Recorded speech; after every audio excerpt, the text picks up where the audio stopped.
Hello everyone, welcome to Study Tube. इस series का set number 6 हम लोग इस वीडियो में कवर करने जा रहे हैं। अगर आपने ऐप पर जाकर के ये टेस्ट नंबर 6 दिया होगा तो ये वीडियो में उसका सोल्यूशन है। मीन्स इस टेस्ट नंबर 6 में जो भी 25 प्रश्न आपको दिए गए हैं उन्हीं सारे को इस वीडियो में डिस्कस किया जाएगा। यानी जो सेट नंबर 6 में मैं सवालों को करवाने वाला था ना, वही सारे सवाल जो है मैंने टेस्ट नंबर 6 में दे दिए हैं। तो अगर आपने टेस्ट नहीं दिया है तो इस वीडियो को देखने से पहले आप जाकर के एक बार टेस्ट दे दो ऐप पर जाकर के, ठीक है। वहां पर देखो कि बिना इस वीडियो को देखे आप कितने सवालों को सही सही बना पाते हैं। उसके बाद आकर के यहाँ पर सोल्यूशन देख लेना। सबसे पहले आपको ऐप पर जाना है। ऐप का लिंक मिलेगा वीडियो के डिस्क्रिप्शन बॉक्स में। वहां जाकर के आप साइन अप कीजिए, लॉगिन कीजिए और यहाँ पर क्लिक करना, ठीक है। यहाँ पर क्लिक करना। यहाँ पर जब आप क्लिक करेंगे तो देखो फ्री मटेरियल मिलेगा आपको। जब आप इस पर क्लिक करेंगे तो यहाँ पर डॉक्यूमेंट मिलेगा, वीडियो मिलेगा, टेस्ट मिलेगा। डॉक्यूमेंट में आपको मिल जाएगा पीडीएफ इस वीडियो का। टेस्ट में जाकर के आप देखेंगे तो आपको ये सारे टेस्ट नजर आएंगे। अभी तक मैंने टेस्ट नंबर 6 तक अपलोड कर दिया है ना। ये टेस्ट नंबर 1, टेस्ट नंबर 2, 3, 4, 5 ये सारे जो है ऑलरेडी अपलोडेड है और इन सारे का सोल्यूशन जो है इस सीरीज में जो सेट नंबर 1 से स्टार्ट हुआ है वही है। यानी सेट नंबर 1 में टेस्ट 1 का सोल्यूशन है, सेट नंबर 2 में टेस्ट 2 का सोल्यूशन है। इसी प्रकार से टेस्ट नंबर 6 जो अपलोड किया गया है उसका सोल्यूशन आप इस वाले वीडियो में देखने वाले हैं। तो पहले आप जाकर के टेस्ट दे दो, उसके बाद देखिए आपके कितने मार्क्स आते हैं। आप वहां पर सोल्यूशन भी देख सकते हो। आप में से कुछ बोल रहे हैं कि सोल्यूशन तो मिल ही नहीं रहा है कि कौन से प्रश्न सही हुए मेरे, कौन से गलत हुए। सब कुछ मिलता है भाई, सब कुछ मिलता है, ठीक है। कितने लोगों ने टेस्ट दिया है, आपकी रैंक क्या है, परसेंटाइल क्या है, ठीक है। कौन से स्टूडेंट है जो पहले पोजीशन पे है, दूसरे पर है, तीसरे पर है। उसके बाद यहाँ पर आप व्यू सोल्यूशन करेंगे। सबमिट करने के बाद ये सारे रिजल्ट्स आपके सामने आएंगे। व्यू सोल्यूशन करेंगे। जब आप व्यू सोल्यूशन पर क्लिक करेंगे तो आपको दिखेगा कि आपने कौन से प्रश्न सही किए हैं, कौन से प्रश्न गलत किए हैं। उसके बाद आप आएंगे इस वाले वीडियो को देखेंगे, क्योंकि इनमें आपको मिलेंगे सोल्यूशंस। इस वाले वीडियो में आपको सोल्यूशंस मिलेंगे सारे के सारे सवाल जो आप इस टेस्ट में देंगे। अगला आएगा सेट नंबर 7। उससे पहले मैं टेस्ट नंबर 7 अपलोड कर दूंगा, ठीक। तो इस सीरीज में आने वाले जो भी सेट्स होंगे, इस सीरीज में आने वाले जो भी सेट्स होंगे उन सारे का मैं टेस्ट अपलोड कर दूंगा और आपको इसी लिस्ट में वो मिल जाएगा। जाना है आपको ऐसे ही, यहाँ पर क्लिक करना है, फिर यहाँ पर क्लिक करना है और उसके बाद यहाँ पर क्लिक करना है और पीडीएफ के लिए आपको यहाँ पर क्लिक करना है, डॉक्यूमेंट वाले सेक्शन में क्लिक करना है। तो पहला स्टेप ये होगा, यहाँ पर क्लिक करेंगे। दूसरा स्टेप ये होगा और तीसरा स्टेप होगा इस टेस्ट वाले में। अगर टेस्ट देना है तो डॉक्यूमेंट में आप चाहें जितनी बार चाहें तो टेस्ट दे सकते हैं, ठीक है। अनलिमिटेड टाइम्स आप टेस्ट दे सकते हैं। मान लीजिए आप में से कोई पहली बार हमारे इस सीरीज को देख रहे हैं तो आप सबसे पहले टेस्ट नंबर 1 जा करके दो और इसका सोल्यूशन देखो जो कि आपको मिलेगा सेट 1 में। उसके बाद आप टेस्ट 2 जाकर के दो और उसके बाद आप देखेंगे सेट 2, उसमें इसका सोल्यूशन मिलेगा। ऐसे ही टेस्ट नंबर 3 देखो, सोल्यूशन मिलेगा सेट नंबर 3 में। इसी प्रकार से आप करेंगे। जो भी सेट आने वाला होगा उसका टेस्ट मैं एक दिन पहले अपलोड कर दूंगा, ठीक, ताकि आप पहले टेस्ट दे दो उसके बाद सोल्यूशन देख लो। अब आइए करते हैं प्रश्नों को। निम्नलिखित में से किसमें जल संवहन के लिए विशिष्ट उत्तक पाए जाते हैं? वाटर के ट्रांसपोर्ट के लिए, जल संवहन का मतलब क्या हुआ? वाटर के ट्रांसपोर्ट के लिए, वाटर के ट्रांसपोर्ट के लिए स्पेशल टाइप का टिश्यू पाया जाता है। ये टिश्यू कौन सा होता है भाई? ये उत्तक कौन सा होता है? जाइलम होता है। जाइलम उत्तक वाटर को ट्रांसपोर्ट करता है। सिर्फ वाटर को ट्रांसपोर्ट नहीं करता है, ये जो जाइलम उत्तक है ये वाटर को ट्रांसपोर्ट करता है, वाटर के साथ साथ खनिज, आयन को भी, मिनरल्स को भी और कुछ हार्मोन्स को भी ये ट्रांसपोर्ट करता है जाइलम टिश्यू। अब ये जो जाइलम टिश्यू है थैलोफाइटा में आपको नहीं मिलेगा, ब्रायोफाइटा में आपको नहीं मिलेगा। थैलोफाइटा के अंदर आने वाले सारे के सारे जो प्लांट्स होते हैं वो आपके शैवाल होते हैं, एल्गी होते हैं। अच्छा, ब्रायोफाइट्स को हम लोग बोलते हैं एम्फीबियन और प्लांट किंगडम, है ना। जो ब्रायोफाइट्स होते हैं उसे हम लोग क्या बोलते हैं? उभयचर, पादप जगत का उभयचर बोलते हैं। इसे हम लोग पादप जगत का उभयचर बोलते हैं, ठीक। पादप जगत का उभयचर बोलते हैं, एम्फीबियन ऑफ प्लांट किंगडम बोलते हैं। जो टेरिडोफाइटा है इसमें जाइलम देखने को मिलेगा, जो जिम्नोस्पर्म है इसमें भी जाइलम देखने को मिलेगा। यानी सी और डी दोनों ऑप्शन हमारे सही हो सकते हैं, लेकिन फिर भी हमें किसी एक के साथ जाना होगा तो हम डी के साथ जाएंगे, क्योंकि जिम्नोस्पर्म ज़्यादा एडवांस है टेरिडोफाइटा की तुलना में। Thallophyta, bryophyta, pteridophyta, gymnosperm, angiosperm. सबसे पहले आते हैं थैलोफाइटा, उसके बाद ब्रायोफाइटा, उसके बाद टेरिडोफाइटा, उसके बाद जिम्नोस्पर्म। तो जिम्नोस्पर्म के अंदर जो प्लांट्स सब आते हैं ना, काफ़ी लंबे लंबे प्लांट्स होते हैं और उनमें जो है जाइलम टिश्यू वाटर को ट्रांसपोर्ट करता है जड़ से लेकर के पत्तियों तक। तो इन दोनों में अगर हमें किसी एक के साथ जाना हो तो हम किसके साथ जाएंगे? जिम्नोस्पर्म के साथ जाएंगे। इस दुनिया में सबसे जो लंबा वृक्ष है, जो टॉलेस्ट प्लांट है, सबसे लंबा जो वृक्ष है उसका नाम है सिकुआ। यह है सिकुआ। इसी को रेड वुड कहा जाता है, इसी को रेड वुड कहा जाता है। यह दुनिया का सबसे लंबा प्लांट है, सबसे लंबा वृक्ष है और यह अपने आप में जिम्नोस्पर्म है।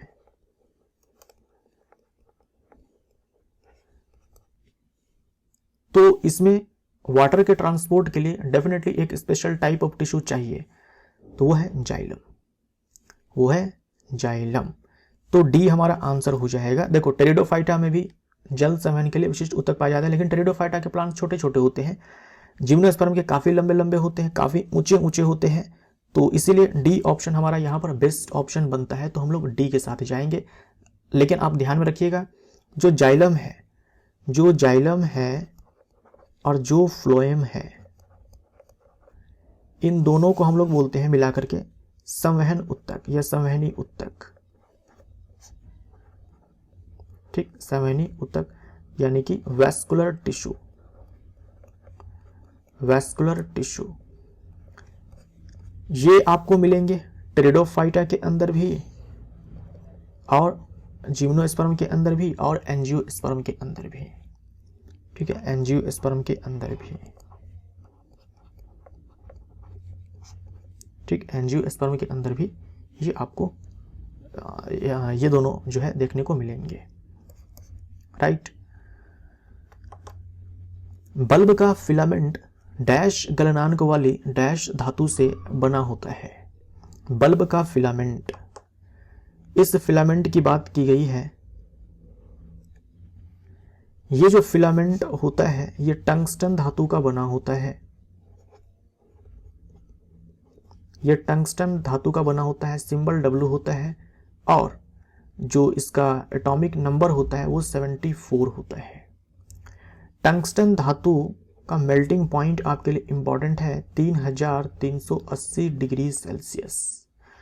तो इसका जो मेल्टिंग पॉइंट होता है वो काफ़ी हाई होता है, हाई मेल्टिंग पॉइंट होता है और स्ट्रॉन्ग मेटल है, मजबूत धातु है, प्रबल धातु है, स्ट्रॉन्ग मेटल है। तो हमारा आंसर हो जाएगा उच्च गलनांक वाली प्रबल धातु, ए हमारा आंसर हो जाएगा। बल्ब के अंदर जो गैस भरी गई होती है वो गैस होती है आर्गन, है ना। आर्गन भी लिख लो, नाइट्रोजन भी लिख लो। ठीक है, आर्गन और नाइट्रोजन दोनों लिख लो। तो इतनी बातें हैं जो आपको ध्यान में रखनी है। किसी गतिमान पिंड के लिए विस्थापन तथा दूरी का अंकित अनुपात क्या होगा? दो केस मैं यहां पर उठाता हूं। एक केस ये है, मान लीजिए कि ये पॉइंट ए है, ये पॉइंट बी है। मान लीजिए कि एक कार जो है वो यहाँ से चलती है ऐसे स्ट्रेट लाइन पे, ये इसका प्रारंभिक बिंदु है, यहाँ से चलना शुरू करती है और यहाँ पर जो है ये कार पहुँच जाती है। मान लीजिए कि ये जो लेंथ है ये 1 किलोमीटर है, 1 किलोमीटर है मान लो। अगर मैं आपसे यहाँ पर डिस्टेंस पूछता हूँ तो आप क्या बोलेंगे कि ये कार जो है चली है ए से बी तक 1 किलोमीटर। अगर मैं आपसे डिस्प्लेसमेंट पूछता हूँ, विस्थापन पूछता हूँ, तो भी आप बोलेंगे 1 किलोमीटर। कैसे? प्रारंभिक स्थिति ए, अंतिम स्थिति बी। तो विस्थापन निकालने के लिए जो प्रारंभिक स्थिति होती है, जो अंतिम स्थिति होती है, उनके बीच में हम लोग एक स्ट्रेट लाइन खींच देते हैं।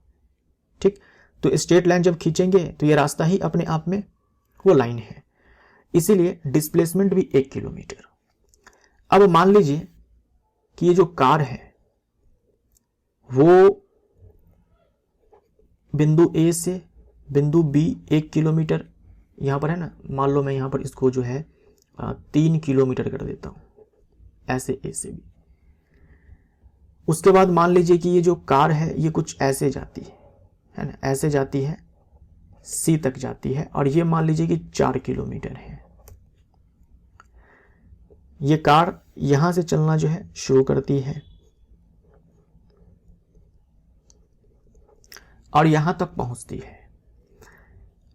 अब बताओ आप मुझे डिस्टेंस तो आप बोलेंगे 3 किलोमीटर प्लस 4 किलोमीटर बराबर 7 किलोमीटर। अब मैं आपसे पूछूं डिस्प्लेसमेंट, तो आप कैसे बताएंगे?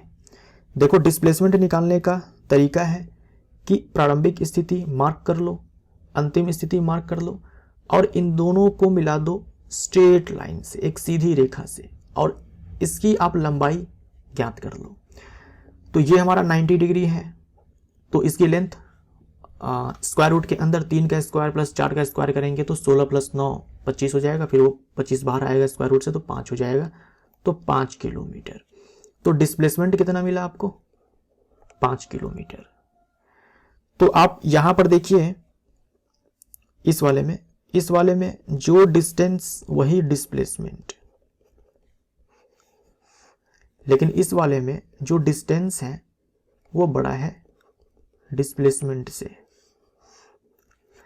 तो आपको क्या समझ में आया कि जो डिस्टेंस है वो या तो जो डिस्टेंस है, जो दूरी है, या तो विस्थापन से बड़ी होती है या बराबर होती है। जैसे इस वाले में बराबर, इस वाले में बड़ी। जो डिस्टेंस है वो डिस्प्लेसमेंट से, जो दूरी है वो विस्थापन से या तो बड़ी होती है या फिर बराबर होती है। अब आप याद रखेंगे, दूरी और विस्थापन ये दोनों आपस में बराबर होते हैं जब जो दूरी है वो स्ट्रेट लाइन में तय की जाती है। मीन्स जब गति जो है सीधी रेखा में होती है। गति सीधी रेखा में होगी बिना दिशा में परिवर्तन किए। अगर दिशा में परिवर्तन हो जाता है, तो डिस्टेंस जो है, जो दूरी है वो बड़ी हो जाएगी विस्थापन से। अगर दिशा में परिवर्तन नहीं होता है तो दूरी बराबर विस्थापन। अगर दिशा में परिवर्तन हो जाता है तो दूरी बड़ी हो जाएगी विस्थापन से। अब आपसे पूछा गया है कि हमें रेशियो बताइए विस्थापन तथा दूरी का। तो रेशियो निकाल लो आप यहां से। डिस्प्लेसमेंट बट्टे में डिस्टेंस हो जाएगा। ये रेशियो अगर आप देखो, हम डिस्टेंस को इधर लेकर के जाएंगे तो ये 1 के बराबर या फिर 1 से छोटा हो जाएगा। 1 के बराबर तब होगा जब डिस्टेंस बराबर डिस्प्लेसमेंट हो जाएगा। भाई इस केस में देखो 1 के बराबर होगा, लेकिन इस केस में 1 से छोटा होगा। तो ये आपको ध्यान में रखना है। ये एनसीईआरटी एग्जाम्पलर का क्वेश्चन है। 1 के बराबर अथवा कम, डी हमारा राइट आंसर। धातु ऑक्साइड और हाइड्रोजन का निर्माण करने के लिए निम्नलिखित में से कौन सी धातु वाष्प के साथ अभिक्रिया करती है? धातु ऑक्साइड और हाइड्रोजन के निर्माण के लिए निम्नलिखित में से कौन सी धातु वाष्प के साथ अभिक्रिया करती है? देखिए, जो एल्यूमिनियम है, जो जिंक है और जो आयरन है, अच्छे से याद कर लीजिएगा, घोल कर पी जाइएगा। चाहे पानी में घोल कर पीजिए, चाहे दूध में घोल कर पीजिए, लेकिन पी जाइए कैसे भी करके। ये एल्यूमिनियम, जिंक, आयरन जो है, जब आप इसकी अभिक्रिया करवाएंगे ठंडे जल से, कोल्ड वाटर से, तो अभिक्रिया ये नहीं करेंगे। अगर आप गर्म पानी से नहलाएंगे, यानी कि गर्म पानी से जो है अभिक्रिया करवाएंगे, तो भी अभिक्रिया नहीं होती है। लेकिन जब आप स्टीम से, बोले तो वाष्प से, है ना, जल वाष्प से अभिक्रिया करवाएंगे तो अभिक्रिया हो जाएगी और यहाँ पर धातु ऑक्साइड का निर्माण होगा और हाइड्रोजन गैस रिलीज होगी। ठीक, जैसे जिंक की अभिक्रिया करवाएंगे स्टीम के साथ तो जिंक ऑक्साइड बनेगा और हाइड्रोजन गैस रिलीज होगी। तो ये आपको याद रखना है। तो आंसर हमारा यहाँ पर एल्यूमिनियम हो जाएगा। ये जो है ना, ये सारे जल से अभिक्रिया करते ही नहीं हैं, ये सारे जो है जल से अभिक्रिया करते ही नहीं हैं, जल से अभिक्रिया नहीं करते हैं, जल से अभिक्रिया नहीं करते हैं। ऋणात्मक कार्य के प्रकरण में बल एवं विस्थापन के बीच कोण होता है, बल एवं विस्थापन के बीच कोण होता है। देखिए वर्क डन का फॉर्मूला होता है Fs cos theta, Fs cos theta.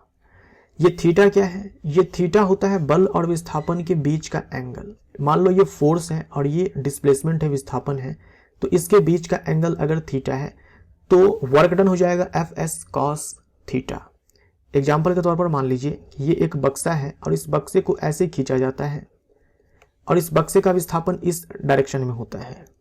थोड़ा मैं और अच्छे से बना दूं, बक्से का विस्थापन जो है इस डायरेक्शन में होता है।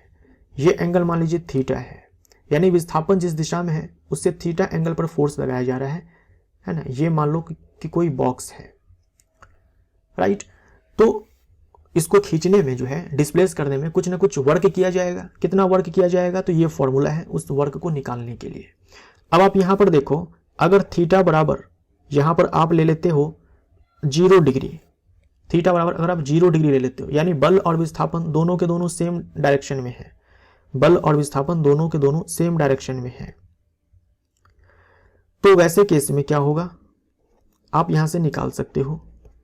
cos 0 डिग्री 1 के बराबर होता है ना, 1 के बराबर होता है, तो वर्क डन आपका पॉजिटिव आ जाएगा, वर्क डन जो है आपका पॉजिटिव आ जाएगा। ये पहला केस होता है। दूसरा केस क्या हो सकता है कि थीटा बराबर जो है 180 डिग्री हो जाए, थीटा बराबर 180 डिग्री हो जाए, मतलब बल जिस दिशा में लगेगा विस्थापन उसके विपरीत होगा। वैसे केस में जो ये वर्क डन है ये -Fs आएगा, क्योंकि 180 डिग्री थीटा जब हम 180 डालेंगे तो 180 डिग्री का मान जो है ये -1 के बराबर होता है, तो ये नेगेटिव आ जाएगा। यहाँ वर्क डन देखो नेगेटिव आया है। उसके बाद ऐसा भी हो सकता है कि थीटा बराबर जो है 90 डिग्री हो जाए। अगर थीटा बराबर 90 डिग्री हो गया, थीटा बराबर अगर 90 डिग्री हो गया, वैसे केस में वर्क डन जो है वो 0 हो जाएगा, वर्क डन 0 हो जाएगा, क्योंकि cos 90 का मान जो है 0 होता है। तो ये 3 केस आपको ध्यान में रखने हैं। ऋणात्मक कार्य के लिए बल और विस्थापन के बीच एंगल कितना होना चाहिए भाई? 180 डिग्री होना चाहिए, तो डी हमारा यहाँ पर राइट आंसर हो जाएगा। लाल रंग का प्रकाश, लाल रंग का प्रकाश कोहरे या धुएं से डैश प्रकीर्णित होता है, क्योंकि इसकी तरंग दैर्ध्य श्वेत प्रकाश के अन्य रंग घटकों की तरंग दैर्ध्य की तुलना में डैश होती है। व्हाइट लाइट में, श्वेत प्रकाश में, व्हाइट लाइट में 7 रंग के लाइट होते हैं, जिसे हम लोग विबग्योर करके याद करते हैं, है ना। Violet, indigo, blue, green, yellow, orange, red. जब हम वायलेट से रेड की तरफ जाते हैं तो जो लेमडा है, बोले तो तरंग दैर्ध्य है, ये बढ़ती है, वेवलेंथ बढ़ती है। तो मैक्सिमम वेवलेंथ रेड के पास, मैक्सिमम वेवलेंथ इस रेड के पास, और जो स्कैटरिंग होता है, जो प्रकीर्णन होता है और ये जो वेवलेंथ होती है, इसके बीच में तो उल्टा रिलेशन होता है, इसके बीच में उल्टा रिलेशन होता है। यानी जिसकी वेवलेंथ ज्यादा उसका स्कैटरिंग सबसे कम होगा, प्रकीर्णन सबसे कम होगा, और जिसकी वेवलेंथ कम उसका प्रकीर्णन सबसे ज्यादा होगा। तो लाल रंग का जो प्रकाश है कोहरे या धुएं से जो है कम प्रकीर्णित होता है, क्योंकि वेवलेंथ इसकी अधिक है ना। सबसे कम हम यहां पर बोल सकते हैं क्योंकि वेवलेंथ सबसे अधिक है। सबसे कम जो है प्रकीर्णित होता है क्योंकि इसकी तरंग दैर्ध्य श्वेत प्रकाश के अन्य रंग घटकों की तरंग दैर्ध्य की तुलना में कम नहीं, अधिक। तरंग दैर्ध्य जो है श्वेत प्रकाश में बाकी के जितने घटक हैं उससे सबसे ज्यादा है ना तरंग दैर्ध्य, इसीलिए। तो सबसे कम, उसके बाद अधिक, सी हमारा आंसर हो जाएगा। निम्नलिखित में से क्या ठोस, द्रव और गैस तीनों रूपों में पाया जाता है? ठोस, द्रव और गैस तीनों रूपों में पाया जाता है। देखो 118 जो है एलिमेंट्स हैं हमारे आवर्त सारणी में। इसमें कुछ मेटल्स हैं, हाँ कुछ मेटल्स हैं, कुछ मेटल्स नहीं है बल्कि अधिकांश मेटल्स ही हैं। उसके बाद कुछ नॉन मेटल्स हैं, कुछ अधातु हैं और कुछ तो है आपके उपधातु, कुछ तो है उपधातु। उपधातु कितने हैं? तो 7 हैं, 7 उपधातु हैं, ये आपको ध्यान में रखने हैं। मेटल्स की अगर हम बात करें तो ऑल बोल सकते हो, यहां पर सभी के सभी जो है वो सॉलिड्स हैं, ठीक, एक्सेप्ट मरकरी। मरकरी जो है ये कमरे के ताप पर द्रव है। मरकरी एटॉमिक नंबर 80 जो है ये लिक्विड है, कमरे के ताप पर द्रव है। कमरे के ताप पर जो है द्रव अवस्था में मरकरी होता है, जिसका इस्तेमाल जो है मरकरी थर्मामीटर में किया जाता है। अगर हम नॉन मेटल्स की बात करें तो इसमें आपको सॉलिड भी देखने को मिलेगा। एग्जाम्पल के तौर पर कार्बन है ना, आयोडीन है, फॉस्फोरस है, ये सारे। उसके बाद आपको लिक्विड देखने को मिलेगा जो कि एक ही है, लिक्विड में एक ही है, वो है ब्रोमीन। सिर्फ एक मिलेगा आपको लिक्विड में, वो है ब्रोमीन। गैस की अगर हम बात करते हैं तो गैस में भी कई सारे हैं, जैसे कि इनर्ट गैस है ना, इनर्ट गैस है, हाइड्रोजन है, नाइट्रोजन है, ऑक्सीजन है, फ्लोरीन है, क्लोरीन है। तो 11 गैस है, आप याद रख सकते हो कि 11 गैस है ना। गैस जो है 11 है। तो हमारा आंसर यहां पर क्या हो जाएगा? अधातु। अधातु तीनों रूपों में पाया जाता है। अगर हम उपधातु की बात करें तो ये सारे के सारे जो होते हैं ठोस होते हैं। इसमें बोरोन है, ठीक, उसके बाद सिलिकॉन है, जर्मेनियम है, आर्सेनिक है, एंटीमनी है, टेल्यूरियम है, पोलोनियम है। पोलोनियम जो है रेडियोधर्मी है। सी हमारा आंसर। इनमें से कौन सा एक कृत्रिम पारिस्थितिक तंत्र है, यानी कि मैन मेड है, मानव निर्मित है? इनमें से कौन सा पारिस्थितिक तंत्र? तो वन है, तालाब है, झील है, ये सारे के सारे होते हैं natural ecosystem. Natural ecosystem, natural ecosystem. जबकि ये जो क्रॉप फील्ड है, फसली खेत है, ये है ह्यूमन मेड या फिर आर्टिफिशियल बोल दो, आर्टिफिशियल इकोसिस्टम। डी हमारा आंसर हो जाएगा। निम्नलिखित में से कौन बीज उत्पन्न करता है? कौन बीज उत्पन्न करता है? देखो जो भी प्लांट्स होते हैं उसे हम लोग क्या करते हैं कि 2 पार्ट्स में बांट सकते हैं। उसे हम लोग 2 पार्ट्स में बांट सकते हैं। फेनोडोगैम, पहले क्रिप्टोगैम लिख लेते हैं, हिंदी में कोई स्पेशल नाम नहीं है, यही है क्रिप्टोगैम्स लिख सकते हैं यहां पर, और लिख सकते हैं फेनोडोगैम्स, राइट। तो क्रिप्टोगैम में आते हैं आपके ये सारे, थैलोफाइटा, ब्रायोफाइटा, टेरिडोफाइटा। ये बीज नहीं देते हैं, ये सीड नहीं देते हैं, ये सीड नहीं देते हैं। जो फेनोडोगैम्स होते हैं ये सीड देते हैं, ठीक। इसमें आपके आ जाएंगे जिम्नोस्पर्म और आ जाएंगे एंजियोस्पर्म। ये 5 ही ग्रुप्स होते हैं ना, Thallophyta, bryophyta, pteridophyta, gymnosperm, angiosperm. Angiosperm बोले तो फ्लावरिंग प्लांट्स, पुष्पी पादप है ना, फ्लावरिंग प्लांट्स, पुष्पी पादप जो पुष्प देते हैं। तो जिम्नोस्पर्म, एंजियोस्पर्म जो है ये दोनों के दोनों बीज देते हैं, लेकिन जो जिम्नोस्पर्म में बीज होता है वो नेक्ड होता है, नग्न बीज होता है, नग्न बीज होता है। और एंजियोस्पर्म फल देते हैं तो फल के भीतर बीज होता है ना। तो इसका जो है कवर्ड बीज होता है, नग्न बीज नहीं होता है, आवृत होता है।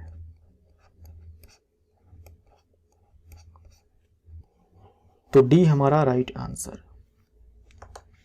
किसी तत्व के समस्थानिक की द्रव्यमान संख्या 298 है। यदि इसके नाभिक में 189 न्यूट्रॉन है तो इसकी परमाणु संख्या कितनी होगी?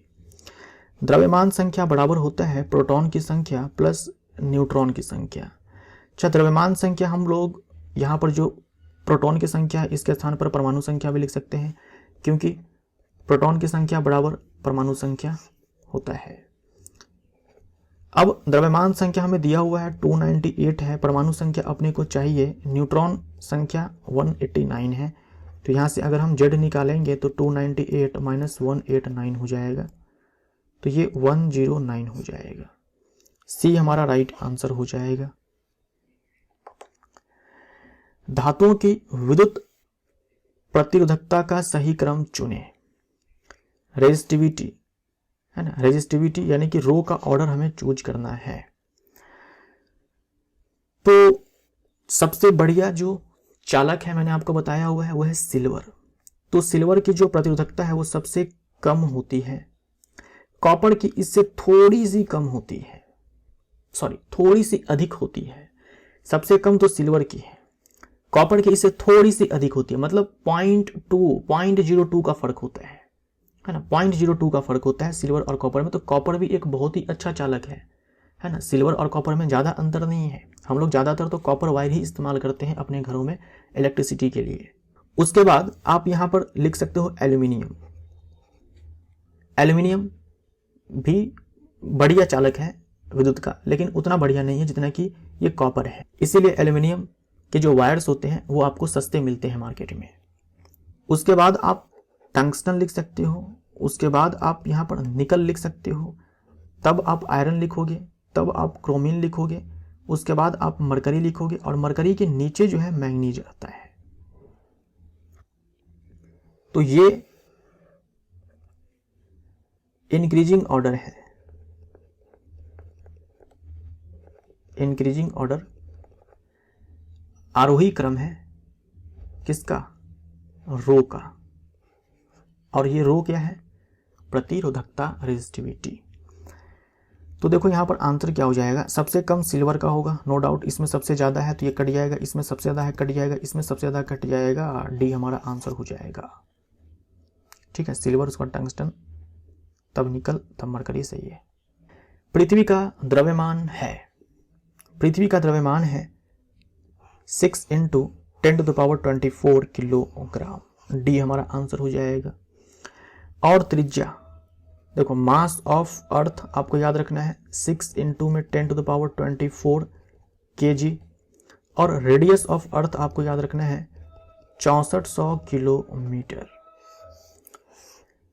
ये डायरेक्ट सवाल एग्जाम में पूछा जाता है, तो आप इस दोनों को ध्यान में रखिएगा। साधारणतः है ना, साधारणतः विद्युत धनात्मक तत्व की संयोजकता होती है। विद्युत धनात्मक तत्व का क्या मतलब हुआ? विद्युत धनात्मक तत्व का मतलब हुआ यहाँ पर मेटल्स। मेटल्स जो होते हैं वो इलेक्ट्रोपॉजिटिव एलिमेंट होते हैं, यानी कि विद्युत धनात्मक तत्व होते हैं। क्यों बोलते हैं विद्युत धनात्मक? क्योंकि जो मेटल्स होते हैं वो आसानी से इलेक्ट्रॉन खो करके अपने ऊपर प्लस चार्ज ले लेते हैं, धनात्मक चार्ज, धनात्मक आवेश ले लेते हैं। अगर एक इलेक्ट्रॉन को वो खोते हैं तो एक चार्ज आएगा, एक प्लस चार्ज आएगा। अगर 2 इलेक्ट्रॉन को खोते हैं यहाँ पर तो इसके ऊपर 2 प्लस चार्ज आएगा। अगर मान लीजिए कि 3 इलेक्ट्रॉन को खोते हैं तो +3 चार्ज आएगा। एक इलेक्ट्रॉन को खोकर अपने ऊपर एक चार्ज लेता है, जैसे कि सोडियम है, ठीक, सोडियम प्लस, जैसे कि मैग्नीशियम अपने ऊपर जो है एक इलेक्ट्रॉन खोकर के दो इलेक्ट्रॉन खोकर के 2 चार्ज लेता है, 2 प्लस चार्ज लेता है। एल्यूमिनियम जो है 3 इलेक्ट्रॉन खोकर के अपने ऊपर +3 चार्ज लेता है, ठीक। तो सोडियम से सोडियम प्लस बना, 1 इलेक्ट्रॉन खोकर, मैग्नीशियम से मैग्नीशियम +2 बना, 2 इलेक्ट्रॉन खोकर, एल्यूमिनियम से एल्यूमिनियम +3 बना, 3 इलेक्ट्रॉन खोकर के। सोडियम का एटॉमिक नंबर 11 होता है, मैग्नीशियम का 12 होता है, एल्यूमिनियम का 13 होता है। अगर आप इसका इलेक्ट्रॉनिक विन्यास लिखने जाएंगे तो 2, 8, 1 होगा, इसका 2, 8, 2 हो जाएगा, इसका 2, 8, 3 हो जाएगा। और ये सारे के सारे इलेक्ट्रोपॉजिटिव है। तो जो आपके मेटल्स होते हैं उनके बाह्यतम कोश में यूजुअली आप देखेंगे तो 1, 2 या 3 इलेक्ट्रॉन्स होते हैं। यूजुअली, सामान्यतः है ये चीज़, ये ऐसा कोई जरूरी नहीं है कि हर मेटल के साथ यही चीज़ होगा। लेकिन सामान्यतः ये देखा जाता है। तो इसीलिए हमारा आंसर यहाँ पर डी हो जाएगा। जो मेटल्स होते हैं वो आपके इलेक्ट्रोपॉजिटिव होते हैं, जो नॉन मेटल्स होते हैं वो इलेक्ट्रोनेगेटिव होते हैं। ठीक, जो नॉन मेटल्स होते हैं, जो अधातु होते हैं, हम इनके बारे में बोलते हैं कि ये है इलेक्ट्रोनेगेटिव। इलेक्ट्रोनेगेटिव एलिमेंट्स, क्योंकि ये इलेक्ट्रॉन खो करके जो है अपने ऊपर माइनस चार्ज लेते हैं। फॉर एग्जांपल क्लोरीन है, ये एक इलेक्ट्रॉन खो करके नहीं, एक्सेप्ट करके, जैसे क्लोरीन है एक इलेक्ट्रॉन एक्सेप्ट करके अपने ऊपर एक माइनस चार्ज लेगा। ठीक, इसी प्रकार से समझ सकते हो। डी हमारा राइट आंसर हो जाएगा। जल की कठोरता डैश का उपयोग करके दूर की जा सकती है। जल की कठोरता, कठोरता दो तरह की होती है, अस्थाई और अस्थाई। तो अस्थाई कठोरता को दूर करने के लिए उबाल दो, है ना, यानी कि बॉयल करना है, बॉइलिंग, केवल उबाल करके दूर किया जा सकता है। लेकिन जो अस्थाई कठोरता है, यहां पर धावन सोडा का उपयोग किया जाता है। अस्थाई कठोरता को दूर करने के लिए धावन सोडा का उपयोग किया जाता है। तो ए हमारा आंसर हो जाएगा। ये पीओपी है, प्लास्टर ऑफ पेरिस है, विनेगर है, सिरका है ना, जिसमें कि एसिडिक एसिड होता है या फिर एथेनोइक एसिड होता है। साधारण सोडा किसको बोलते हैं? खाने वाला सोडा को बोलते होंगे, सोडियम बाइकार्बोनेट। निम्न में से कौन सा विकल्प उस लवण का उदाहरण है जिसके जलीय विलयन का pH 7 से कम होता है? मैंने आपको बताया हुआ है कि अगर मान लीजिए स्ट्रॉन्ग एसिड रिएक्ट करता है वीक बेस से, मतलब अम्ल जो है वो मजबूत है, प्रबल है, क्षार जो है वो कमजोर है, तब यहां पर जो सॉल्ट बनेगा उसका जो pH होगा वो 7 से कम होगा, क्योंकि अम्लीय सॉल्ट होगा, क्योंकि जो अम्ल है वो मजबूत है, तो इसका असर दिखेगा। और साथ में यहाँ पर उदासीनीकरण अभिक्रिया है तो जल बनता है। ये जो सोडियम कार्बोनेट है, सोडियम बाइकार्बोनेट है, याद रखिएगा ये क्षारकीय लवण है, बेसिक सॉल्ट्स हैं, क्षारकीय लवण है। कौन? सोडियम कार्बोनेट और सोडियम बाइकार्बोनेट, अच्छे से याद कर लीजिए। सोडियम क्लोराइड यानी कि साधारण नमक, ये तो न्यूट्रल है ना, उदासीन लवण है। क्यों? क्योंकि स्ट्रॉन्ग एसिड स्ट्रॉन्ग बेस से बना हुआ है, प्रबल अम्ल प्रबल क्षार से बना है, HCl और सोडियम हाइड्रोक्साइड से बना है। अमोनियम क्लोराइड, अमोनियम क्लोराइड में जो अम्ल होता है वो होता है, ये अमोनियम क्लोराइड है ना, तो अम्ल जो है इसमें होता है, अम्ल होता है HCl, और जो क्षार होता है वो अमोनियम हाइड्रोक्साइड होता है, जो कि वीक है और ये स्ट्रॉन्ग है। इसीलिए जो इसका pH है वो आपको मिलेगा 7 से कम। तो आंसर हमारा डी। वायुमंडल की अनुपस्थिति में आकाश का रंग कैसा होगा? अभी आपको आकाश जो है, आसमान जो है नीला नीला दिखाई पड़ता है। क्यों दिखाई पड़ता है? क्योंकि वायुमंडल में जो आपकी सूक्ष्म कण है, जो सूक्ष्म कण है ये क्या करते हैं? स्कैटर करते हैं, प्रकर्णित करते हैं लाइट को। लेकिन कौन से लाइट को? 7 रंग होते हैं, उसमें से कौन से लाइट को ज्यादा स्कैटर करते हैं? ब्लू लाइट को। ब्लू लाइट को जो है ज्यादा स्कैटर करते हैं कौन? सूक्ष्म कण। ये भी याद रखें आप, जो सूक्ष्म कण होते हैं वो स्कैटर करते हैं ज्यादा छोटे छोटे वेवलेंथ वाले लाइट को, ठीक है, स्मॉल वेवलेंथ लाइट को।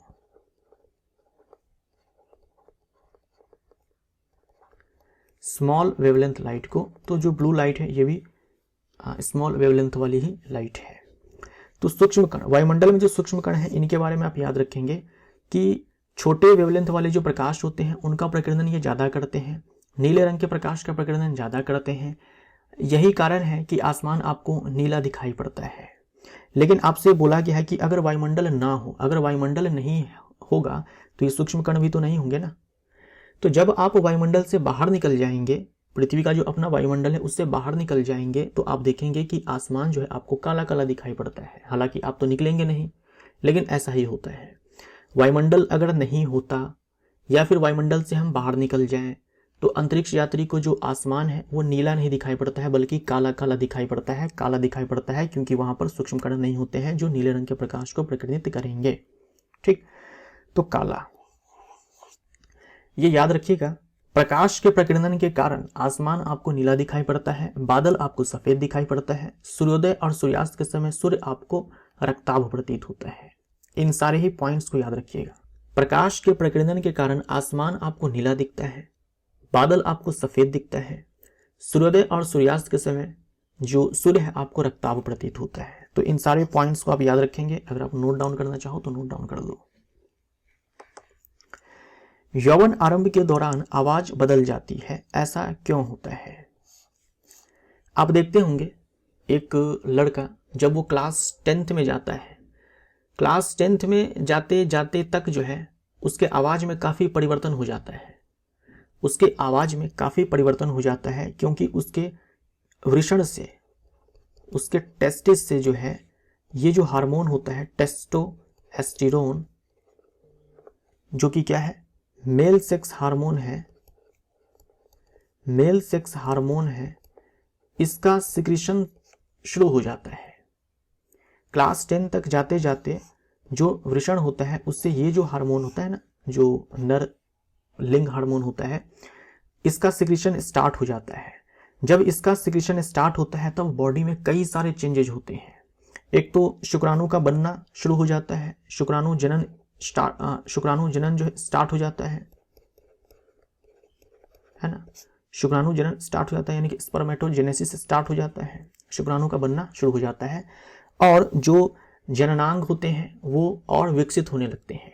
आवाज जो है वो फटने लगती है, आवाज भारी हो जाती है, फटने लगती है और जो प्राइवेट पार्ट्स होते हैं वहां पर बाल आने लगते हैं, कांख में बाल आने लगते हैं, दाढ़ी, मूछें, ये सारे जो है आने लगते हैं। और जो गले में लैरिंग्स है जिसमें कि वोकल कॉर्ड है वो डेवलप करने लगता है। जैसे जननांग डेवलप करते हैं ना, जो जनन अंग होते हैं, लिंग का साइज बड़ा हो जाता है। जो जनन अंग होते हैं जिस तरीके से वो विकसित करते हैं वैसे जो लैरिंग्स होता है ये डेवलप करने लगता है। और लैरिंग्स में क्या होते हैं कि वोकल कॉर्ड्स होते हैं, इनके कंपन से ही आवाज़ें जो है निकलती है, तो आवाज़ें फटने लगती है, आवाज़ भारी हो जाती है। लड़कों के अंदर ऐसा होता है, लड़कियों के अंदर जो है सेक्स हार्मोन रिलीज होते हैं जैसे कि एस्ट्रोजन। एस्ट्रोजन हार्मोन जब लड़कियों के अंदर सिक्रेट होता है उसका भी सेम हाल है। इवन लड़कियां जो होती हैं वो क्लास 10 तक आते आते उससे पहले से ही उनमें पीरियड्स आने शुरू हो जाते हैं, यानी वो प्यूबर्टी पर पहुंच जाते हैं। यौवन आरंभ के दौरान मतलब क्या, प्यूबर्टी के दौरान, है ना, प्यूबर्टी के दौरान महिलाओं में जो प्यूबर्टी है वो स्टार्ट हो जाता है पुरुषों की तुलना में पहले ही, है ना, 1 साल 1.5 साल पहले ही शुरू हो जाता है। तो उसमें भी काफ़ी सारे चेंजेस आते हैं। उनमें क्या होता है, लड़कियों के केस में जो अंडे का उत्सर्जन है जिसे हम लोग अंडोत्सर्ग बोलते हैं, जो अंडे का उत्सर्जन है वो शुरू हो जाता है। अंडे जितने बनने थे वो बन गए हैं, लेकिन उसका उत्सर्जन जो है अंडाशय से वो शुरू हो जाता है एस्ट्रोजन हार्मोन बनने के बाद, रिलीज होने के बाद, है ना, एस्ट्रोजन। उसके बाद जो इनके जननांग होते हैं वो विकसित करने लगते हैं, स्तन का आकार बड़ा हो जाता है, निपल का साइज बड़ा हो जाता है, हिप का साइज बड़ा हो जाता है। उसके बाद इनके जो जननांग वाले पार्ट होते हैं वहां पर भी बाल आने लगते हैं। तो इनके बॉडी में भी जो है कई सारे चेंज आते हैं। और बहुत सारे के अंदर क्या होता है कि जब ये सेक्स हार्मोन्स रिलीज होते हैं तब मुहासे भी आते हैं, पिंपल्स भी आते हैं। तो ये सब जो है चेंजेज देखने को मिलते हैं लड़कों में जब वो क्लास 10 तक, यानी बोल सकते हो कि 12-13 वर्ष से जो स्टार्ट हो जाता है। और लड़कियों की अगर हम बात करें तो इसमें तो 1 साल पीछे ले आओ, 11-12 वर्ष आप बोल सकते हो। लड़कियों में प्यूबर्टी जो है पहले स्टार्ट हो जाता है लड़कों की तुलना में। धावन सोडा के एक अणु में पानी के कितने अणु होते हैं? जैसे कि Na2CO3.10H2O, ये जो धावन सोडा है इसमें क्रिस्टल जल के कितने अणु हैं? 10 है। बोमन संपुट मानव शरीर में कहां स्थित होता है? बोमन संपुट, देखो ये नेफ्रॉन है, नेफ्रॉन आपको मिलेगा किडनी के अंदर। तो वृक्क की क्रियात्मक इकाई नेफ्रॉन है, वृक्क की क्रियात्मक इकाई फंक्शनल यूनिट नेफ्रॉन है। नेफ्रॉन में देखो आपको मिलेगा बोमन्स कैप्सूल, इसी को बोमन संपुट कहते हैं, एग्जाम का पूछा हुआ प्रश्न है बोमन्स कैप्सूल। ठीक, तो वृक्क में भी कहाँ, नेफ्रॉन में। और देखो यहाँ पर ग्लोमेरुलस है ना, इसे हिंदी में बोलते हैं केशिका गुच्छ। ये क्या है, केशिका गुच्छ, मतलब जो केशिकाएं होती है उसका पूरा झुंड है, गुच्छा है यहाँ पर। ठीक, ये जो कप शेप आपको स्ट्रक्चर दिख रहा है इस प्रकार से, इसमें केशिका गुच्छ है ना, इसमें केशिका गुच्छ है, लेकिन ये जो कप शेप स्ट्रक्चर है इसे हम लोग बोमन्स कैप्सूल बोलते हैं। ठीक, और ये जो लूप आपको दिखाया गया इसे हैनली की लूप बोलते हैं, लूप ऑफ हैनली बोलती है, लूप ऑफ हैनली बोलते हैं, लूप ऑफ हैनली बोलते हैं, हैनली की लूप बोलते हैं। जाइलम के कौन से तत्व मृत कोशिकाओं से बने होते हैं और फिर भी पौधों में जल और खनिज के परिवहन के लिए उत्तरदायी होते हैं? देखिए, जाइलम के होते हैं 4 अवयव होते हैं, जाइलम पैरेन्काइमा, वाहिनिकी, वाहिका और जाइलम तंतु। जाइलम पैरेन्काइमा ये है ट्रैकीड, ये है ट्रैकीड, और ये है वाहिका यानी कि वेसल, और यह है जाइलम फाइबर। इसमें जाइलम पैरेन्काइमा को छोड़ दो तो ये सारे जो है डेड सेल्स होते हैं, ये सारे के सारे डेड सेल्स होते हैं।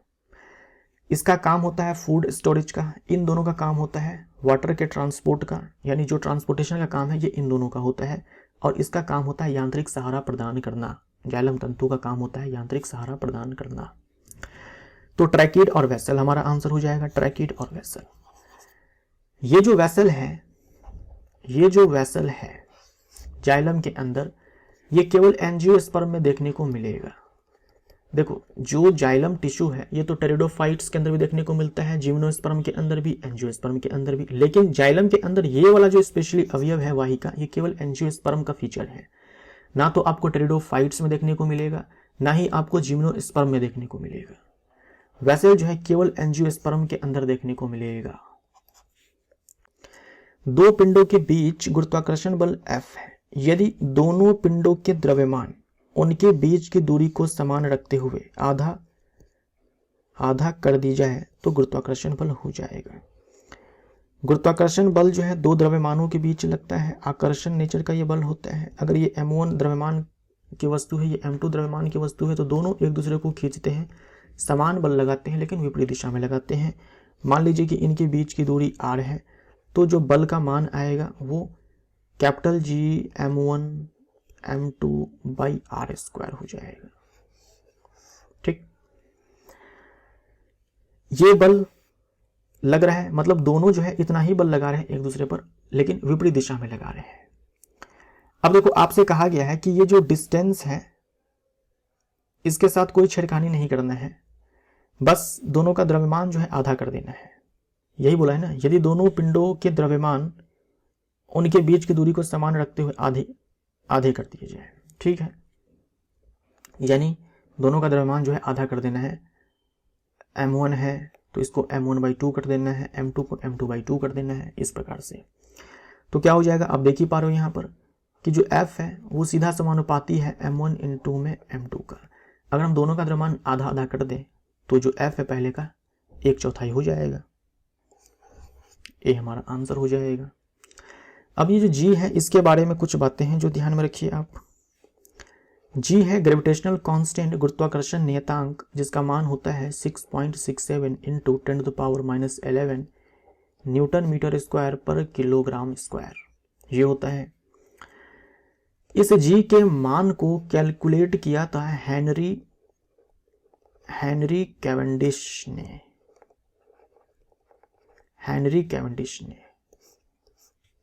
और हेनरी कैवेंडिश ने ही हाइड्रोजन की खोज की थी।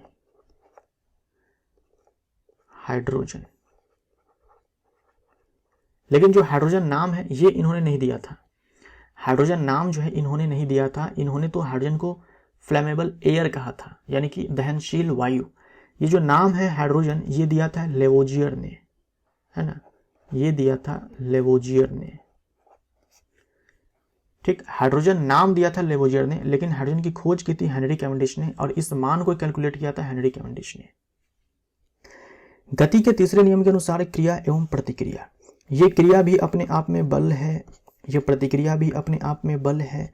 तो गति का तीसरा नियम कहता है, न्यूटन की गति का तीसरा नियम कहता है कि हर क्रिया के लिए एक प्रतिक्रिया होती है जो कि समान परिमाण की होती है लेकिन विपरीत दिशा में होती है।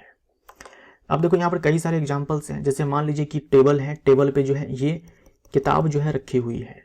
तो ये जो किताब है ये टेबल पर जो है नीचे की ओर फोर्स लगा रही है। तो मान लीजिए कि ये क्रियाबल है, तो बदले में जो है ये जो टेबल है ये भी इस किताब पर जो है एक फोर्स लगाएगा जो कि रिएक्शन फोर्स कहलाएगा। अगर हमने इसे क्रियाबल कहा है तो ये प्रतिक्रिया बल है। अगर किताब ने टेबल पर मान लीजिए कि 10 न्यूटन का फोर्स लगाया तो इस टेबल ने भी इस किताब पर 10 न्यूटन का फोर्स लगाया। अब देखो ये जो एक्शन फोर्स है ये टेबल पर लग रहा है, ये रिएक्शन फोर्स इस किताब पर लग रहा है। तो एक्शन और रिएक्शन दोनों अलग अलग वस्तु पर लगते हैं। देखो ये दोनों समान परिमाण के होते हैं, विपरीत दिशा में होते हैं, लेकिन अलग अलग वस्तु पर लगते हैं। जैसे जब हम सड़क पर चलते हैं तो अपने पैरों से हम लोग फोर्स लगाते हैं पृथ्वी पर पीछे की ओर, तो बदले में पृथ्वी जो है हमारे पैरों पर फोर्स लगाती है आगे की ओर। तो हमने जो फोर्स लगाया वो एक्शन है लेकिन अर्थ पे, पृथ्वी ने जो फोर्स लगाया वो रिएक्शन है लेकिन हम पे। ऐसे गुब्बारे के अंदर जो एयर भरी है उस एयर पर जो है फोर्स ये गुब्बारा जो है लगाता है नीचे की ओर, बदले में जो गुब्बारे में गैस भरी होती है वो इस गुब्बारे पर फोर्स लगाती है ऊपर की ओर। तो एक्शन गैस पे और रिएक्शन गुब्बारे पे। तो ये सारे एक्शन एंड रिएक्शन है, ये सदैव जो है भिन्न वस्तुओं पर विपरीत दिशाओं में कार्य करती है। बी हमारा आंसर। कठोर जल को सामान्य बनाने के लिए किस सोडियम यौगिक का उपयोग किया जाता है? हम लोगों ने अभी चर्चा किया सोडियम कार्बोनेट, धावन सोडा। दर्पण सूत्र के अनुसार गोलीय दर्पण की फोकस दूरी किसके बराबर होती है? गोलीय दर्पण की फोकस दूरी के लिए फॉर्मूला है 1/f = 1/u + 1/v। तो इसको सॉल्व करेंगे तो uv आ जाएगा, u से u खत्म हो जाएगा, v से v खत्म हो जाएगा, u हो जाएगा 1/f। तो f हो जाएगा uv/u + v, uv/u + v। ए हमारा आंसर। L लंबाई और A अनुप्रस्थ काट के क्षेत्रफल वाले एक तार का प्रतिरोध 1 ओम है। समान पदार्थ से निर्मित किंतु 4L लंबाई और 5A अनुप्रस्थ काट के क्षेत्रफल वाले तार का प्रतिरोध डैश होगा। मान लीजिए कि एक तार है जिसकी लंबाई L है और काट का क्षेत्रफल A है, रेजिस्टिविटी ρ है। इसके लिए प्रतिरोध आपको दिया गया है 1 ओम। एक दूसरा तार लाया जाता है जिसकी लंबाई 4L है, मोटाई जो है 5A हो जाती है, लेकिन रेजिस्टिविटी अभी भी ρ है। क्यों? क्योंकि समान पदार्थ से निर्मित है। मीन्स अगर पहले कॉपर वायर था तो अभी भी कॉपर वायर ही है, बस लंबाई 4 गुनी हो गई है, मोटाई 5 गुनी हो गई है। अगर हम एल्यूमिनियम वायर लेते हैं पहले तो बाद में भी एल्यूमिनियम वायर ही है, लेकिन लंबाई 4 गुनी है, मोटाई 5 गुनी है। तो समान पदार्थ से निर्मित का मतलब ये होता है। अब बताइए कि इसका प्रतिरोध क्या होगा। मान लीजिए इसका प्रतिरोध R डैश है तो क्या होगा? तो R = ρL/A फॉर्मूला होता है। यहां पर देखिए तो R सीधा समानुपाती लंबाई का होता है और व्युत्क्रम अनुपाती मोटाई का होता है। तो R डैश क्या हो जाएगा? देखो पहले प्रतिरोध कितना था? 1 ओम। अब लंबाई 4 गुनी हो गई है तो प्रतिरोध पहले का 4 गुना हो जाएगा। मोटाई जो है 5 गुनी हो गई है तो प्रतिरोध पहले का 1/5 हो जाएगा। इसको सॉल्व करेंगे तो 0.8 ओम हो जाएगा। ये हमारा आंसर। तो इसी के साथ ये सेट नंबर 6 समाप्त होता है, या फिर बोल दो टेस्ट नंबर 6 का सॉल्यूशन जो है यहाँ पर कंप्लीट होता है। मिलते हैं अगले सेट में। Thank you so much.